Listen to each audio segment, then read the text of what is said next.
The British Prime Minister Keir Starmer is addressing the media. Let's listen in. Politicians do so for the same reason, because they believe in service, because they believe in duty, because they believe in the public good. But that is not why some people do it. And that is not why Mandelson did it. And that sense of duty only matters if the standards of public life are upheld.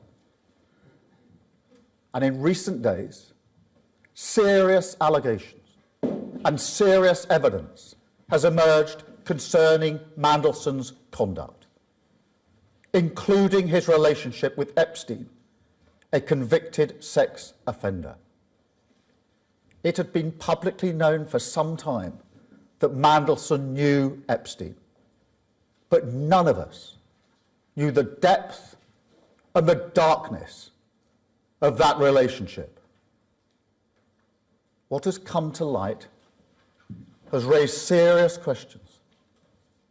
Information that was not known at the time of his appointment.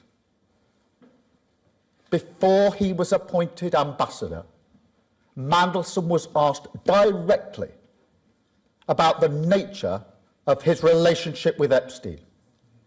He was asked whether he had stayed at Epstein after his conviction.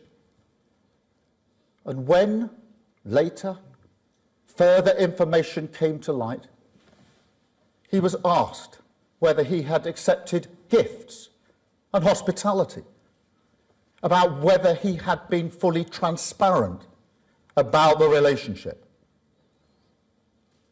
The information now available makes clear that the answers he gave were lies. He portrayed Epstein as someone he barely knew. And when that became clear, and it was not true, I sacked him. Such deceit is incompatible with public service. Let me be clear, no one is above accountability. And no one, however well connected, however experienced, however senior, should hold public office if they cannot meet the basic test of honesty. I also want to address the publication of the information Mandelson provided during the appointment process.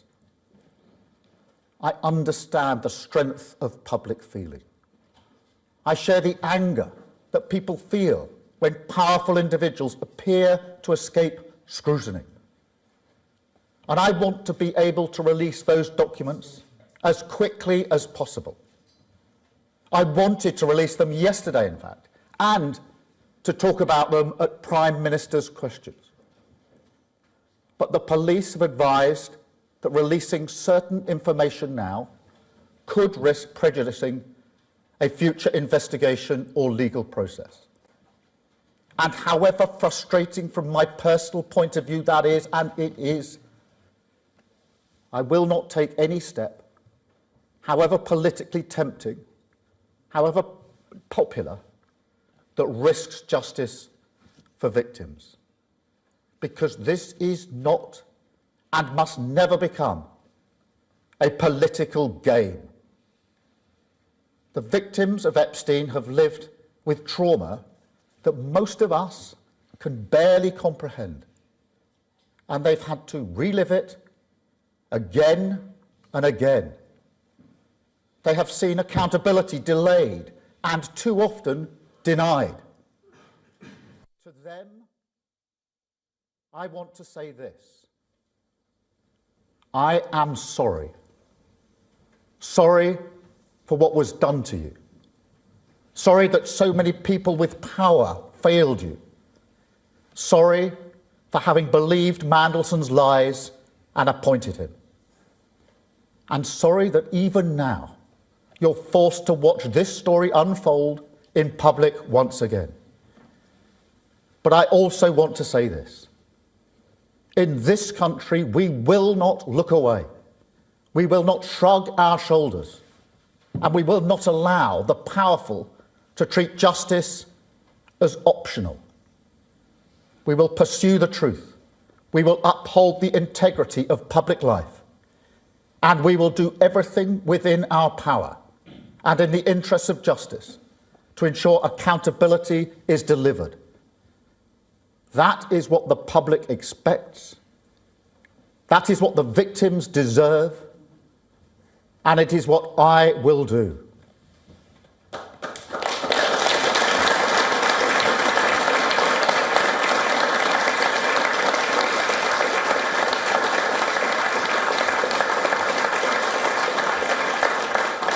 Now, I'm here today in Hastings for similar reasons. Because I love this country. It is the greatest country in the world.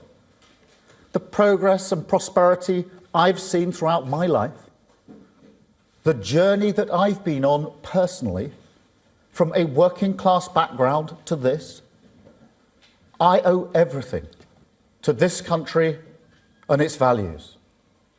I've spent most of my professional life serving them, not just in politics.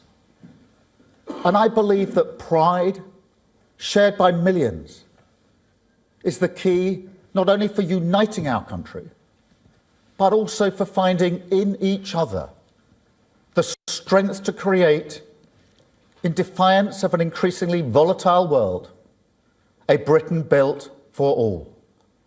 Now, you heard it from Kevin, or I think I should address you as Mr. Hastings.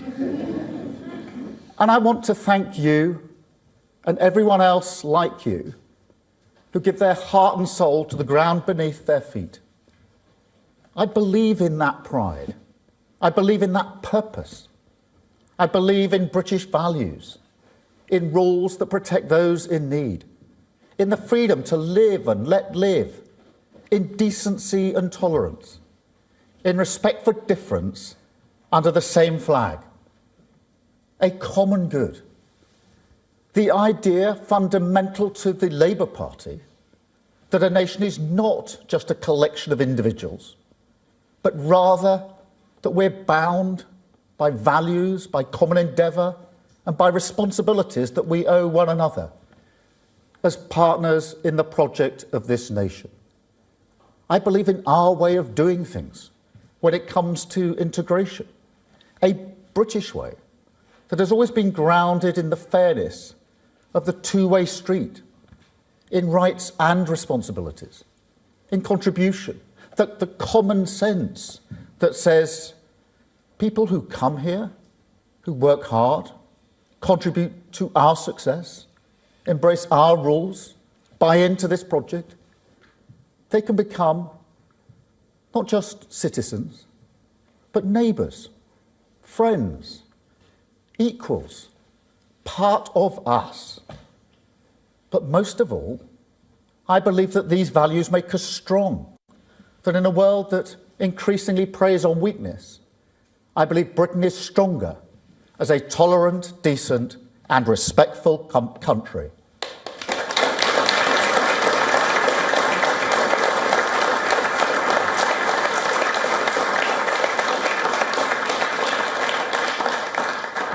But we must be honest, because while I will always believe in these values, we cannot be blind to the reality that in recent years their practice has often become poor, and that when it comes to our shared responsibilities, we've taken our eye off the ball, and that our social contract is currently nowhere near strong enough to weather the storms of this world, because it's been undermined by political neglect, the scorched earth of Tory austerity, high streets, libraries, youth clubs, the places that shape a life, that bring different people together, that create the bonds of memory and pride in so many towns.